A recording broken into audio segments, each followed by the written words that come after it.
After reviewing the footage from the body cam and the dashboard cam, abuse of authority and poor decision-making led to the dismissal of these 6 officers. John Kovacs, a longtime patrolman from Lorain, Ohio, was captured on his dash cam, initiating a traffic stop on his daughter's boyfriend without evident justification. Kovacs' disapproval of their relationship was evident, as he believed the young man was not a suitable match for his daughter. During the traffic stop, Kovacs attempted to arrest the boyfriend. To Kovacs' surprise, upon inspecting the vehicle further, he found his daughter in the back seat. I didn't even see you. Get out of the car. Get in my car.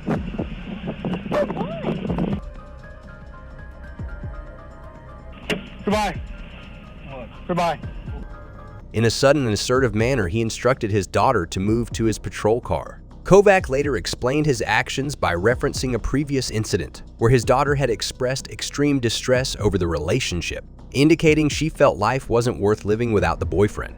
Nonetheless, an internal investigation by the Lorain police found inconsistencies in Kovacs' account. He had falsely informed detectives that Coleman's vehicle nearly collided with his patrol car. After evaluating the situation, supervisors concluded that Kovacs had violated the police department's standards of conduct.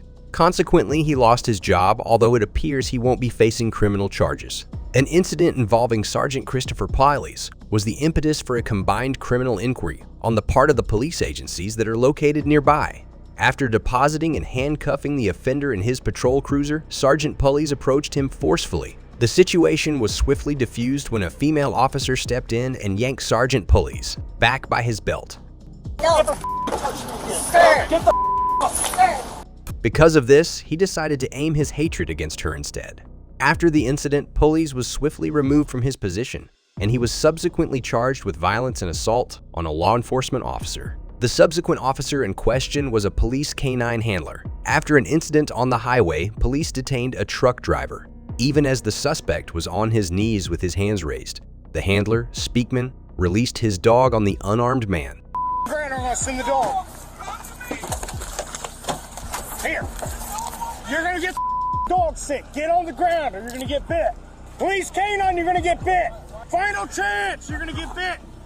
Sir, do not release the dog with his hands up. Do not release the dog with his hands up. Don't. Do not. Get the dog off of me. Get the dog off of me. He didn't comply. I gave him 3 commands. I told him, final warning, if you don't get on the ground, you're gonna get the dog. He wasn't complying. I mean, am I wrong?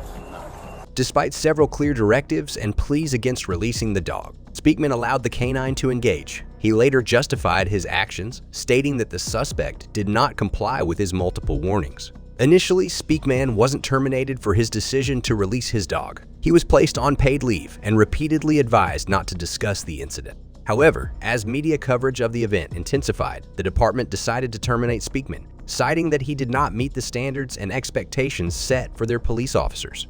Officer Gregory Damon was involved in an incident where he forcibly dragged an uncooperative woman across the floor.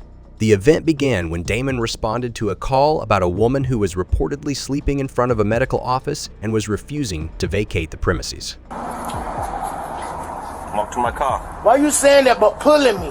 So go on and drag me, because that's what you're doing anyway. If you ain't walking, just walk to my car. How you gonna tell me that, but you pulling me as you said it didn't say it? The woman resisted the officer's instructions, leading to an exchange where she felt she was being pulled and dragged, rather than being directed to walk. I got the right to get out the car when I had a right to get in the car. Miss Marshall, I'm gonna drag you out of this car. I already know. I don't want to drag you out, but I need you to come get out the car. I want you to do what you did off the porch of the doctor's office. Consequently, she was arrested on a trespassing charge. Upon reaching the jail, the woman further resisted by refusing to exit the police vehicle. Officer Damon warned her that he would drag her out of the car if she didn't comply. She challenged his threat, which led to a visibly frustrated Damon following through and physically removing her from the car. An internal investigation into the incident determined that Officer Gregory Damon had breached several departmental protocols. Central Park, Projects, Tom. As a result of his actions and the findings of the investigation, he was dismissed from his position. Detention officer Tyler Moody found himself in a deeply ironic situation. He was incarcerated in the same jail where he used to work, Moody had confessed to smuggling a phone to an inmate, which was later discovered in the inmate's cell. When confronted about this breach of trust and violation of protocols by Sheriff Jim Skinner, Moody seemed hopeful about the possibility of retaining his job. I can keep my job and no. Well, you can't keep your job, okay? So let me just make it easy. You're fired. However, Sheriff Skinner was swift and unequivocal in his response, stating that Moody could no longer continue in his role and was, in fact, terminated. But the consequences didn't end with the loss of his job. Moody was also arrested and charged with a third-degree felony for introducing a prohibited item into a correctional facility. Employee here. You understand? You betrayed the trust of every citizen that we have the privilege to serve. And you've betrayed the trust of the brave and selfless men and women that you worked alongside for nearly 3 years. So as of this moment, you're under arrest for bringing a prohibited item, a cell phone, into a correctional facility. First thing I want you to do is stand up and take that uniform shirt off. Skinner expressed deep disappointment in Moody, highlighting that he had not only violated the trust of the community, but also that of his colleagues with whom he had worked for nearly 3 years.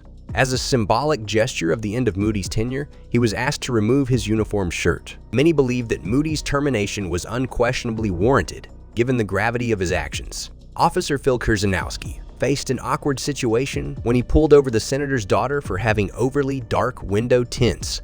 The interaction was more relaxed than usual because Officer Kirzanowski and the senator's daughter were former classmates. However, perhaps feeling this familiarity and recognizing the potential implications of pulling over the senator's daughter. I'm going to give you a citation. However, that's just because the admin's on our over window tint. One phone call from your dad would probably get rid of it and save all of us a lot of heartache. We all said if we found you driving, we'd go write your ticket. You all said that? Well, we all know your window tint's real dark.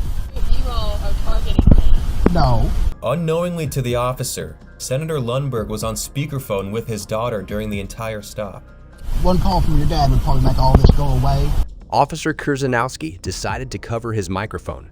Unbeknownst to him, Senator Lundberg was on speakerphone with his daughter during the entire interaction. Officer Kirzanowski made a casual remark suggesting that a call from her influential father might resolve the situation. Later, Senator Lundberg reached out to the police chief, more in jest than in seriousness, to comment on the situation. Given his personal ties with the chief, Senator Lundberg humorously mentioned that if the police department was targeting his family, he would soon be in town. This conversation prompted the department to review the body cam footage of the traffic stop. The review revealed Officer Kirzanowski's act of covering his mic, and as a consequence, he was dismissed from his position. The department justified the decision, stating that Kirzanowski attempted to deactivate his audio, which could have served as evidence, and that he had been insubordinate in his efforts to persuade someone to alter police department policy that he didn't align with. The fallout from the incident was significant. Kirzanowski's family, including his wife and daughter, was deeply affected. In an unexpected turn,